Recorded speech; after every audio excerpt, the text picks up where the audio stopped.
Hey everybody, welcome to Thriving While Disabled. I wanted to let you know first of all that this is FND Awareness Month. That's right, the month of April is FND Awareness Month.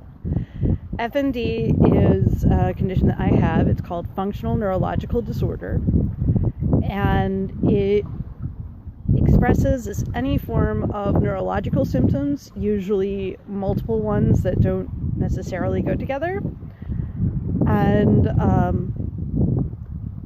these are symptoms that do not respond to testing the same way other neurological symptoms do. Usually, a lot of neurological conditions are based on structural or physical problems, such as people with epilepsy. There's some form of storm in their brain that can be seen on an EEG.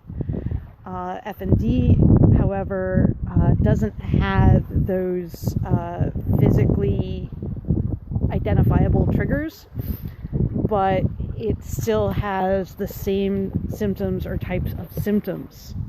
So, for example, there are people with FND seizure disorders or seizures-like symptoms where it looks like a seizure. You can't tell the difference externally. However, if you hook them up to an EEG, their symptoms are non-epileptic.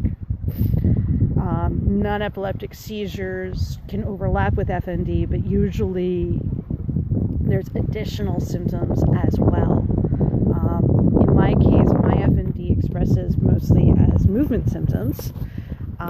So every once in a while you'll see my hand shaking like this or other types of movements, and that's me having years and years and years of practice managing my FND and a lot of support, including a treatment program for better controlling and managing my FND symptoms. I will have larger symptoms. I just usually don't have them on camera unless I decide I'm filming myself having symptoms.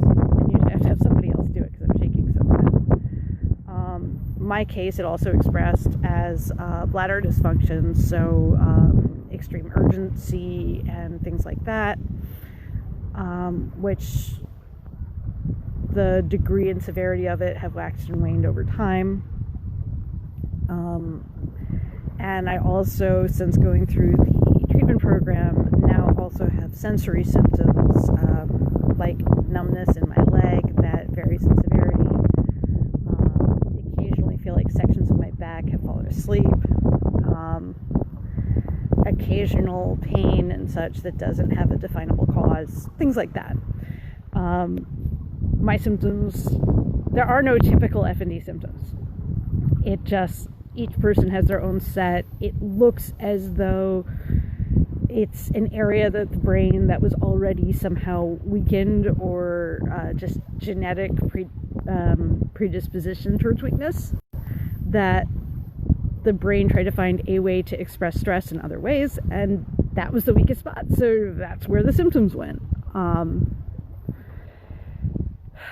It's one of the things they tend to say when they define it is it's not a hardware problem, it's a software problem. The problem isn't in my hand when it shakes. The problem is my brain is sending the signal to my hand to shake, but the part of the damage appears to be the part of the brain that says, hey, I told myself to do that.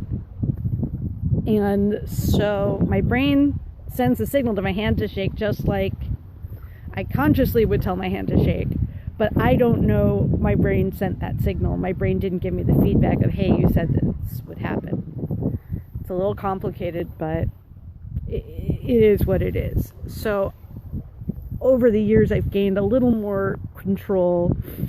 I can't keep my symptoms from happening, but I can usually bring my symptoms down, decrease them, shift them to areas of the body that are less visible or less likely to get injured, things like that. So what does this have to do with COVID-19 and stress? Well, FND is a stress responsive disorder. There's actually a lot of those. A lot of heart conditions are stress associated. The more stress you're under, the more likely you are to have that bad moment or to have those symptoms increase. A lot of conditions are stress reactive or stress responsive. FND is one of them.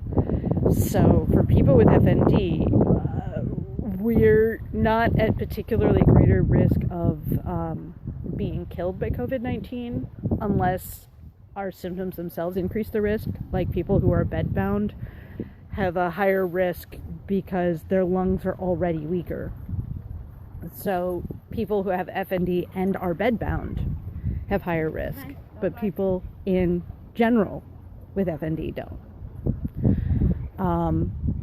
Unfortunately, one of the big things going on right now is everybody is under extra stress and extra anxiety and extra fear because of the news, because of what's going on, because of this, pandemic.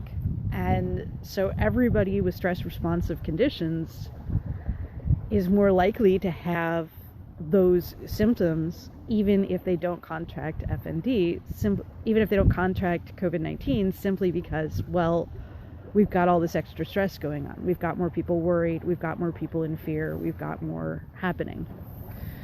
What can we do about it? Well, the main thing is try to manage that stress. Manage that fear. Don't let it take over our lives.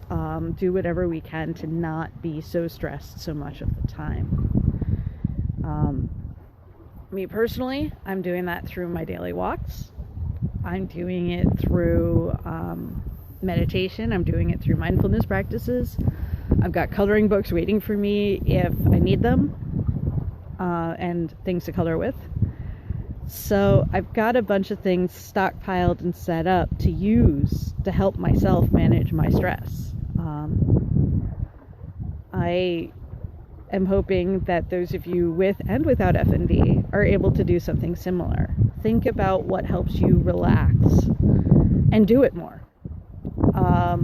If it's a warm bubble bath, do that. If it's coloring, do it. If you don't have something, try things out. See if you've got some coloring, markers or pens or coloring stuff around. Try coloring some stuff in. You can print things out online, or try some meditation. Try stuff until something works and helps you feel just that little bit more relaxed, that little bit better, that little bit more in control. Anything you can do to help yourself manage your stress and your anxiety and your fears, whether you're used to having an anxiety and stress associated disorder or you're just dealing with a lot of stress right now, do it. Lowering your stress is going to give your body more strength and help power up your immune system so that if you are exposed or if you do get it, you can fight it off. And if you aren't, that's great, and you're that much less likely to get something else. And you're more able to deal with your day-to-day living. And you're better able to make plans, and you're better able to think ahead, and all of those wonderful things. So, if you do have a stress responsive condition or a stress associated condition, you already know what I'm talking about. And just do what you can to manage your stress and keep control over your life and your symptoms. If you don't have a stress associated disorder, then maybe all of the stress is new to you and feeling this much stress and pressure and anxiety. And that's okay too. Just, hi Sinu. I hope I didn't butcher your name. But take care of yourself, protect yourself, and do what you can to relax and manage your fears, your stresses, and your anxieties. All right, I'm going to be talking about FND for the rest of the month, but as you can tell, my goal is to also be sharing things that are useful for everybody else. And I think everybody is better off understanding a bit more about FND. So, thank you so much for coming, and I really appreciate your presence here. Share with me what you do to manage your stress and your anxiety, so that way other people who don't have something can get some ideas. All right, thanks so much. I'm looking forward to seeing you all soon. And no matter what, Keep thriving, okay? Keep thriving.